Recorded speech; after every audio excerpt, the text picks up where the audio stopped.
Hi mga ka-friendship! Heto ako ngayon! Parang gusto kong umawit, pero hindi ako nag-iisa. Okay po? Kanya-kanya lang kami ng selfie ngayon. Siyempre, tinitinan namin, no? Sayang naman napakagandang kapaligiran. Umaayon pa ang langit dahil sa likha ng Diyos, ang kalikasan. Matatanaw mo rin mula rito ang Putipot Island. Pati ang bato, ayan, kinuhanan ko na rin. Diba? At sa mga ka-friendship natin dyan, naghihintay ang bangka sa gustong pumalaot. O, ayan. Wow, ang ganda ng message. Have a nice day.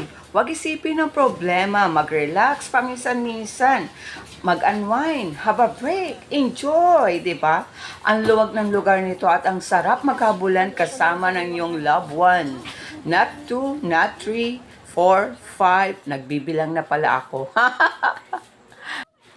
Tara, ito pa ang napansin ko. May cute na cottage dito. At dahil hindi ako makasingit, makapagpa-selfie o makapagpa-picture, ito na lang tayo. Ayan, nag-relax sa may duyan. Tabi lang ito ng bahay kubo. Patapos ko makapagpa-picture, ito, naglakad-lakad na tayo, nagsolo ang inyong ka-friendship. Lunchtime na, kaya bahala ka nang sumingit para meron kang mapwestuhan sa Boodle Pie. Dahil nagpapababa pa tayo ng ating kinain. Ayan, nagsulo na naman ang inyong ka-friendship. Nakita ko kasi meron isang building dito, White House. So, nirerentahan dito ang mga ka-friendship. I don't know lang yung rent niya kung how much. Pero, ayan. Pinunta natin para makita natin kung gaano kaganda. Ayan, ang ganda-ganda. Oh, ang aliwalas ng paligid. Kompleto siya sa gamit. Ang sarap dito magtambay with your families and loved ones, diba? Ayan, oh. Ang luwag talaga dito sa paligid na to. Ito, pumunta na nga tayo sa second floor. Ayan.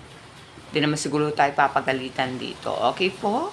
Ayan, pinapakita ko sa inyo na napakaganda, napakalawak ng paligid. Tanaw na tanaw mo yung beach. At yan, nag-selfie na rin ang inyong ka-friendship. Thank you for watching. Mga ka-friendship, follow for more movies. Movies? More reels.